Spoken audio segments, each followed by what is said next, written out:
Clara had always enjoyed wandering the vast corridors of the Westwood Mall. Even in this age of online shopping, there was something about the tactile experience that enthralled her: the soft touch of fabrics, the symphony of perfumes, the colors, and the immediate joy of purchases. On this particular evening, after an unsuccessful search for a dress for her best friend's wedding, Clara found herself in a wing of the mall she didn't recognize. She remembered passing the popular stores, the ones with flashy window displays and blaring music. But as she walked further, the familiar storefronts faded, replaced by dimly lit shops with unfamiliar names. Drawn by sheer curiosity, Clara was surprised to find a boutique she had never seen before. The sign simply read, "Memento," and its window displays were draped with vintage velvet curtains that obscured her view inside. Feeling a magnetic pull, she stepped in. The store was silent, save for the faint hum of old fluorescent lights. Long rows of wooden display stands held mannequins in various poses, each wearing exquisite clothing from different eras. The store itself seemed to stretch on forever, with a mirrored wall at the far end reflecting the displays. Walking down the aisle, Clara's attention was caught by a mannequin dressed in a beautiful 1940s style gown. But it wasn't the outfit that startled her, it was the mannequin's face. The striking resemblance it bore to a face she had seen on a missing person poster just days before sent shivers down her spine. Her eyes darted from one mannequin to the next. There, a young man in a tailored suit, the very image of a high schooler who had vanished from their town months ago. Over there, a woman in a flapper dress, eerily echoing the features of a librarian who had been missing for nearly a decade. A heavy dread settled in her stomach. She tried to convince herself that these were just coincidences, that these mannequins were mass-produced, and any likeness was purely unintentional. But as she delved deeper into the store, she found a section dedicated to children.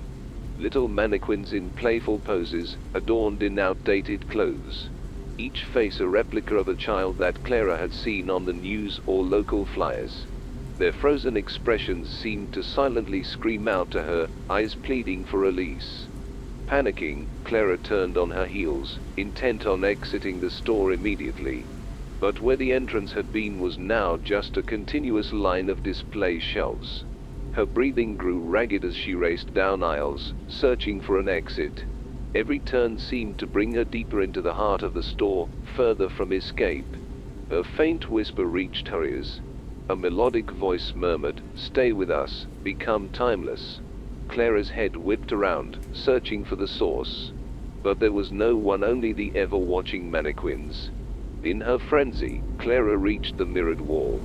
But instead of her reflection, she saw the boutique's entrance, the outside world just beyond the glass. She pounded on the mirror, her shouts echoing in the eerily silent store. As she slumped to the floor, defeated, a shadow fell over her. Looking up, she met the gaze of an elderly woman, her skin as pale as porcelain, and her eyes dark and empty. "You have such a beautiful visage," the woman whispered. "You'll make a lovely addition to our collection." Clara tried to scream, to fight, but her body was paralyzed, her voice silenced. The next morning, a new mannequin graced the display of Memento. A beautiful figure dressed in a modern outfit, with a face that seemed all too familiar. People passed by, glancing at the new addition. Some remarked how lifelike the mannequin seemed, how its eyes seemed to hold a hint of sadness, a silent plea. But as the days passed, Clara's face, like the others, became another forgotten image in the sea of missing persons, forever preserved in the mysterious boutique in the Westwood Mall. The vast Westwood Mall was a different world after dark. The once bustling halls echoed with an eerie silence, only broken occasionally by the distant hum of machinery or the lone footsteps of Ben, the nighttime janitor. Ben had worked at Westwood for nearly 2 decades. Over the years, he had grown accustomed to the strange noises the mall made when it was empty.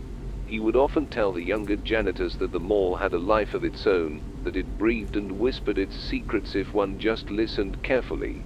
One evening, as Ben was cleaning the food court, he heard a sound that was distinctly out of place, a soft tinkling laughter of children.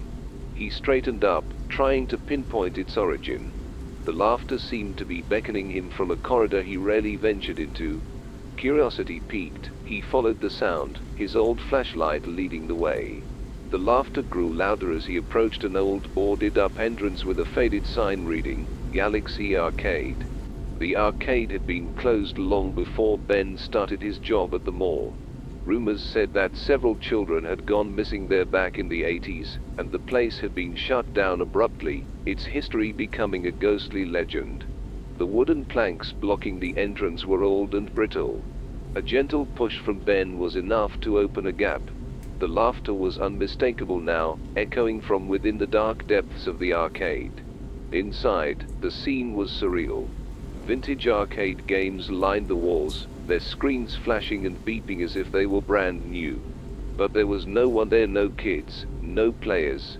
Yet, each game seemed to be playing itself, the joysticks moving on their own, buttons pressing down under invisible fingers. Ben approached a machine titled Galactic Pursuit. On its screen, a pixelated spaceship was darting around, avoiding obstacles. Every now and then, it would crash, and a digitized screen would play, followed by the words, "Game over.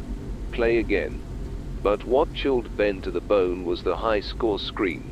Instead of names, there were dates corresponding to the days when children had gone missing. The most recent date was just a few days old. The sounds of the arcade grew louder, the flashing lights more frenetic. Ben's flashlight flickered and died, plunging him into a kaleidoscope of colors from the arcade machines. Suddenly, a new game lit up, its marquee reading, "The Last Game." The screen showed an 8-bit representation of the Westwood Mall, complete with its shops and aisles. A tiny pixelated janitor, unmistakably resembling Ben, was the main character. The objective was simple: find the missing children. As Ben watched in horror, the pixelated janitor moved through the mall, the children's laughter guiding him. Each child he found transformed into a ghostly figure, reaching out to the character, their touch lethal. One by one, the ghosts cornered the janitor, their laughter turning maniacal. When they finally touched him, the screen displayed a chilling message: "You're next." The real Ben, his heart racing, backed away from the machine.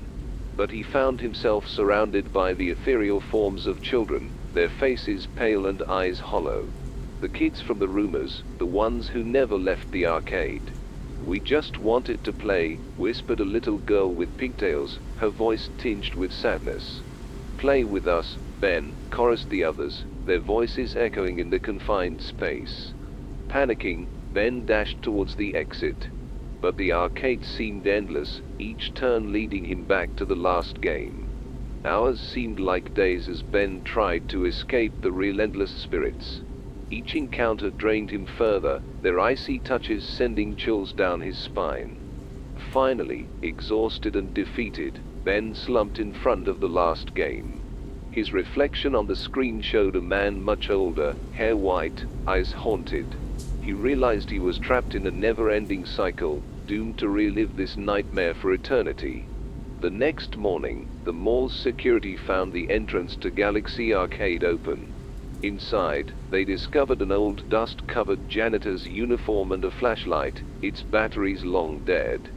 The arcade, once again, resumed its silent vigil. But those who passed by swore they could hear the distant laughter of children, and the mournful sigh of a weary janitor, forever trapped in the game of his life. Janet had always found solace in retail therapy. Whenever life got too overwhelming, she'd visit the lavish Redwood Mall, her sanctuary from the chaos. One Saturday afternoon, she joined the throngs of shoppers, her arms laden with bags as she made her way to the centrally located elevators. Waiting alongside her was a small group. An elderly woman clutching a vintage purse, a businessman constantly checking his watch, a teenage couple lost in each other's eyes, and a young boy holding a balloon that floated above him, bearing the mall's emblem. The elevator dinged its arrival, and they all stepped in. Janet pressed the button for the ground floor. The doors slid shut, but then the elevator lurched unexpectedly, the lights flickering. The usually swift descent felt prolonged and much too still. When the doors finally reopened, what lay before them wasn't the glossy marbled floor of Redwood Mall's entrance, but a grimy, cracked version of it. The mall beyond was distorted, a nightmarish reflection of its former self. The pristine white tiles were stained and broken. Shops that had boasted bright displays were now dark, their windows shattered or boarded up. Janet's heart raced. "Is this some kind of joke?" she whispered, looking around. The rest seemed just as perplexed. Tentatively, they stepped out, the eerie silence amplifying their unease. As they ventured deeper, spectral figures became apparent, pale shoppers of another time, forever frozen in their last moments, reenacting their final shopping spree. A ghostly woman tried on hats in a decrepit store, each one passing right through her. Children ran up and down aisles, their laughter echoing hollowly, their footsteps leaving no mark. The mall's old fountain, which had been replaced years ago, stood proudly, its water black and murky, coins at the bottom corroded with time. The businessman pulled out his phone, but there was no signal. The elderly woman clutched her purse tighter, a photo of her younger self visible through its worn leather hint that she, too, had once been a patron of this mall in its heyday. Drawn by the sight of something familiar, the boy with the balloon ventured towards an old toy store. But as he crossed the threshold, the store transformed, turning more sinister. Shelves filled with toys now bore grotesque figures, the boy's reflection in the shop's mirrors warped and twisted. Panicking, he tried to leave, but the entrance had vanished. Janet, witnessing this, felt a surge of determination. They had to leave, and fast. She recalled an old service exit at the far end of the mall from her younger days. Together, the group made their way towards it, avoiding the ghostly apparitions and the ever-shifting surroundings. The teenage couple, thinking they recognized a shortcut, entered an alley between two stores. But as they progressed, the walls closed in, trapping them in an eternal embrace, their love story forever imprisoned in the distorted mall. As the remaining members approached the service exit, the mall seemed to fight back. Floors shifted, creating vast chasms. Ceilings dripped with a substance darker and thicker than water.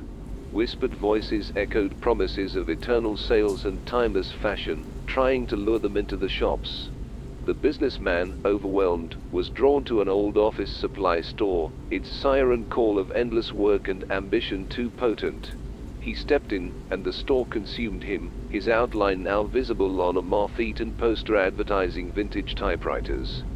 Finally, only Janet and the elderly woman remained. As they neared the exit, the woman stopped, her energy waning.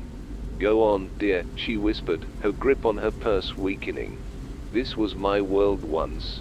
Maybe it's time I became a part of its history." Tears in her eyes, Janet pressed on, reaching the exit. She stumbled out, finding herself back in the real Redwood Mall. The vibrant sounds of shoppers filled the air, the spectral version of fading nightmare. Months passed, and the incident became a distant memory. But one day, while passing the elevators, Janet noticed a new addition. A plaque commemorating those who had contributed to the mall's history. Among the names were the businessman, the teenage couple, the young boy, and the elderly woman. The mall had claimed them, making them a part of its legacy, forever reminding Janet of the day she shopped between realities. As the clock ticks towards dawn, this is Midnight Callers signing off, reminding you, when darkness falls, the stories rise. Sleep tight, if you dare.